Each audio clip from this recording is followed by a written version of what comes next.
नमस्कार, आप देख रहे हैं न्यूज़ 18 का डिजिटल प्लेटफॉर्म और मैं हूं आपके साथ शिवानी राज। देश की सबसे बड़ी मेडिकल प्रवेश परीक्षा यानी नीट यूजी एक बार फिर पेपर लीक के काले बादलों में घिर गई है।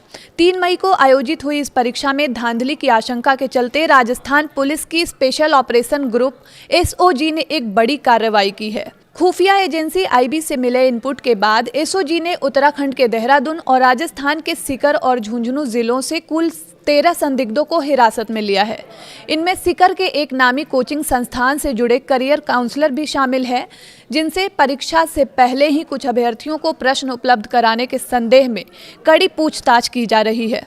भास्कर में प्रकाशित एक रिपोर्ट के अनुसार सीकर के एक करियर काउंसलर के पास से एक संदिग्ध गेस पेपर बरामद हुआ है। इस पेपर में 300 से ज्यादा प्रश्न थे, जिनमें लगभग 140 प्रश्न वास्तविक नीट परीक्षा के पेपर से हूबहू मिलते हुए पाए गए हैं।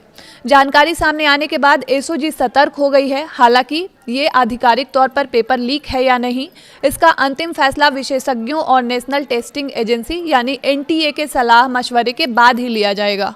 हिरासत में लिए गए लोगों में सीकर का राकेश मंडावरिया मुख्य कड़ी माना जा रहा है, जिसकी निशानदेही पर देहरादून से भी संदिग्धों को पकड़ा गया है। प्रशासन ने इस बार नीट परीक्षा को सुरक्षित बनाने के लिए अत्याधुनिक तकनीकों का सहारा लिया था।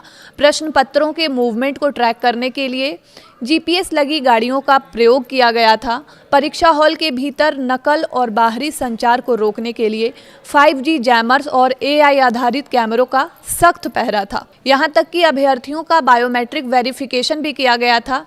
इतने बड़े तकनीकी प्रोटोकॉल के बावजूद अगर पेपर लीक बाहर आने की चर्चा है, तो ये तकनीक की विफलता नहीं बल्कि सिस्टम के भीतर मौजूद मानवीय खामी की ओर संकेत करता है।